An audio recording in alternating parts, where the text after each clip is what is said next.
साथियों नमस्कार, मेरा नाम प्रशांत है और आप देखना शुरू कर चुके हैं the conflict lens TCL। America और ईरान के बीच में मिडिल ईस्ट में जो कुछ भी तनाव जैसा माहौल आपको नजर आ रहा है, हो सकता है कि आने वाले दिनों में वो तनाव कम हो जाए। कुछ खबरें इस तरीके की आ रही हैं कि मामला अब दोस्तों तकरार से लेकर के टेबल तक पहुंचने की ओर बढ़ रहा है और यह बात बाकायदा ईरानियन प्रेसिडेंट मसूद पाजेक्शियन की तरफ से किया गया है। क्या पूरा मामला है मैं आपको बताने जा रहा हूं। इसके पीछे की वजह भी मैं आपको समझाऊंगा कि दरअसल किस तरीके से अमेरिका घुटने पर आया। अमेरिका ने जिस दांव के तहत ईरान को झुकाने की कोशिश की, दरअसल वही दांव अमेरिका को उल्टा पड़ गया। आपको पता है कि अमेरिका का एक युद्धपोत ओमान की खाड़ी में खड़ा हुआ है। सेटकॉम का पूरा जो जंगी बेड़ा है, आप ये कह लीजिए लगभग 30 से 40 हजार अमेरिकी सैनिकों की फौज जो है वो मिडिल ईस्ट में एक तरीके से तैनात है और यही तैनाती डोनाल्ड ट्रंप पर भारी पड़ गई क्योंकि उसने सीधे तौर पर हमले की बात कही। लगातार अर्माडा की बात कर लें, चाहे USS अब्राहम लिंकन की बात कर लें, तमाम सारे ऐसी एक तरीके से उसने अपनी सेना का डर, अपने युद्धक विमानों हथियारों का डर दिखा करके ईरान को झुकाने की कोशिश की, लेकिन ईरान झुका नहीं, बल्कि ट्रंप का दांव उसी पर उल्टा पड़ गया। क्यों उल्टा पड़ा, मैं आज के इस वीडियो में सबसे पहले आपको बताने जा रहा हूं। आपको बताऊंगा कि टॉक और तकरार दोनों एक साथ चल रही, पैरेलली चल रही है।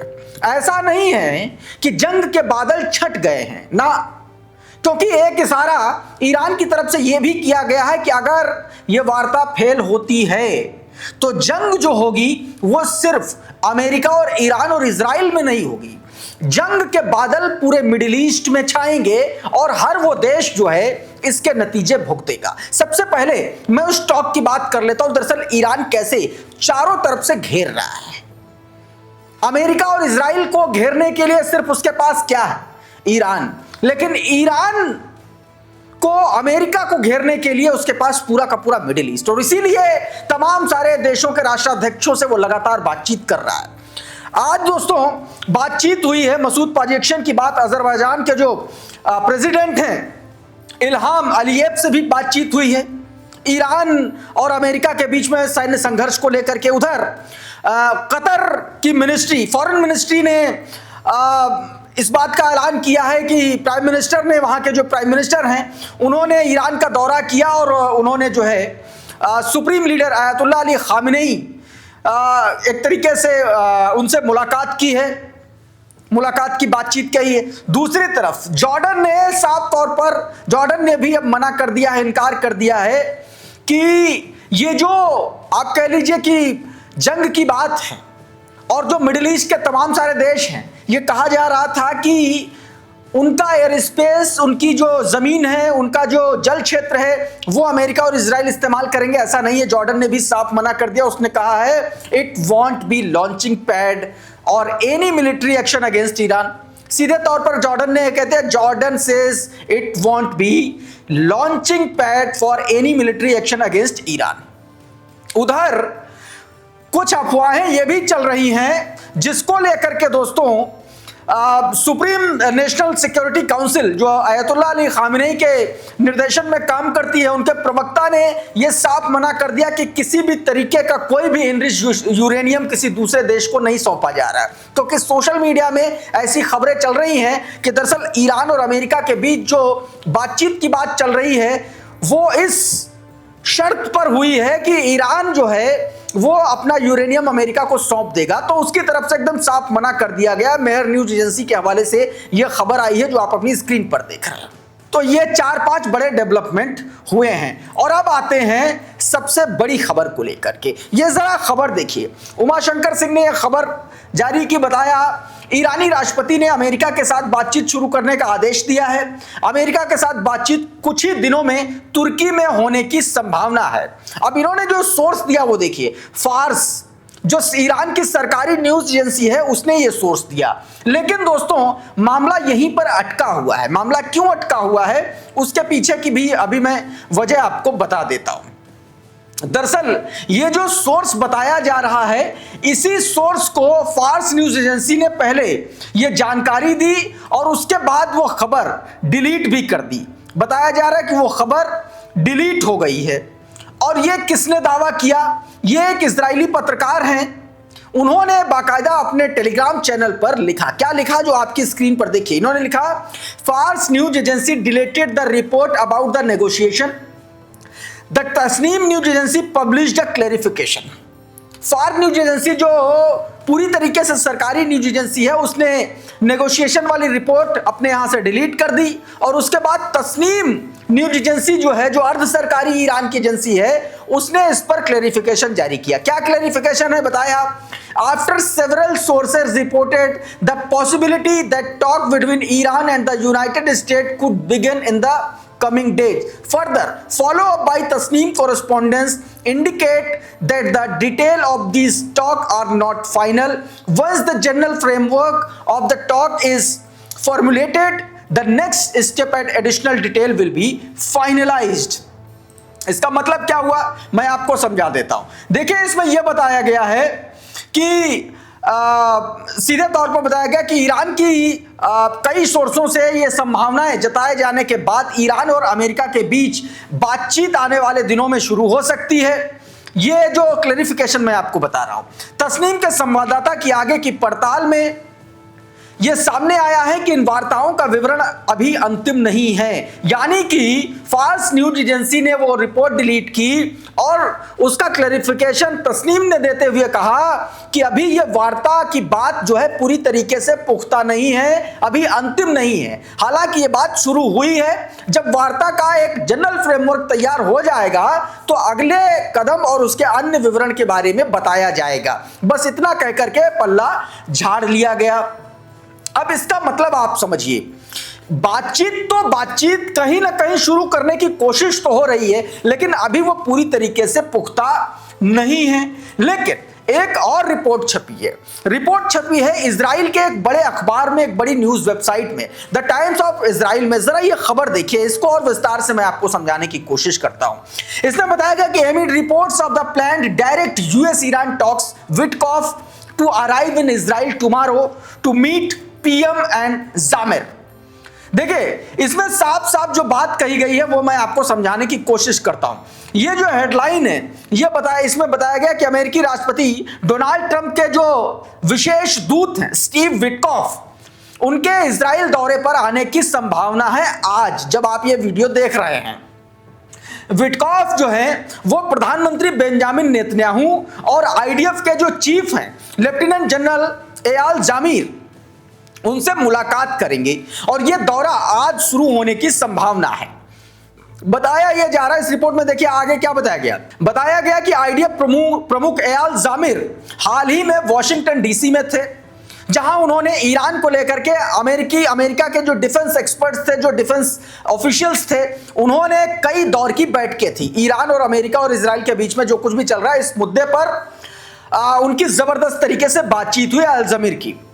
इसी बीच ईरान की जो तस्नीम न्यूज एजेंसी, अच्छा यहां भी उसका जिक्र किया गया है, तस्नीम न्यूज एजेंसी के एक जानकार सूत्र के हवाले से दावा किया गया, जो अभी मैंने आपको बताया, कि वॉशिंगटन और तेहरान के बीच सीधे बातचीत आने वाले दिनों में हो सकती है। और शुरू में मैंने उमाशंकर सिंह के ट्वीट में बताया था, यह बातचीत का जो डेस्टिनेशन है वो बताया जा रहा है तुर्की होगा, तुर्की में यह बातचीत हो सकती है। इसका दोस्तों सीधा मतलब यह हुआ कि आने वाले दिनों में कुछ तो होगा। सूत्र यह भी बता रहे हैं कि इन वार्ताओं का नेतृत्व, यानी कि ईरान और अमेरिका के बीच में जो वार्ता होगी उसमें विटकॉफ और ईरान के जो विदेश मंत्री हैं अब्बास अराक्ची, ये दोनों लोग मिलकर के कर सकते हैं। हालांकि इसमें यह दावा किया गया है कि अभी स्थान और समय तय नहीं है। दोस्तों, अब आप ये समझिए, ये पूरा का पूरा घटनाक्रम ऐसे समय में सामने आ रहा है जब लगातार ट्रंप के द्वारा धमकी दी जा रही है, लगातार आयतुल्लाह अली खामेनी के द्वारा धमकी दी जा रही है। अच्छा, इस खबर के फौरन बाद अब्बास अराक्ची का भी एक बयान आया। ईरान ऑब्जर्वर का ये ट्वीट देखिए, इसमें क्या बताया गया। Iran foreign minister told CNN that the negotiation with the United States fail. If the fail, will war break out across the region. सीधे तौर पर देखो धमकी दे दी गई, अगर अमेरिका और ईरान के बीच में नेगोशिएशन की ये जो बातचीत है ये फेल होती है तो जो जंग होगी वो पूरे रीजन को घेरेगी। ये सिर्फ फिर से वही बात बार बार ईरान दोहरा रहा है। कल अयातुल्लाह अली खामेनी ने यही बात की थी और आज अब्बास अराक्ची यही बात कर रहे हैं और ईरान के जो IRGC के चीफ है वो भी लगातार यही बात कर रहे हैं। This is a new strategy adopted by Iran to put pressure on the Americans a fair deal। इसमें यह दावा किया गया कि यह सीधे तौर पर ईरान की एक नई स्ट्रेटजी है जिससे अमेरिका पर यह दबाव पड़ रहा है। अच्छा, लगातार यह बात ईरान कह रहा है कि जंग पूरे रीजन में होगी, जंग पूरे रीजन में फैलेगी और यही बात मैंने आपको वीडियो की शुरुआत में कहा था, यही बात जो है अमेरिका के लिए सबसे बड़ी टेंशन का सबब है क्योंकि तमाम सारे ऐसे देश हैं जो खास तौर पर मिडिल ईस्ट के, गल्फ के तमाम सारे ऐसे देश हैं जो जिनके अमेरिका के साथ रिश्ते अच्छे हैं और अगर ऐसा कुछ होता है तो अमेरिका पूरी तरीके से तबाह हो जाएगा, बर्बाद हो जाएगा अगर पूरा रीजन इस जंग में झोंका गया और इसका पूरा का पूरा ठीकरा डोनाल्ड ट्रंप के घटिया दिमाग पर फोड़ा जाएगा।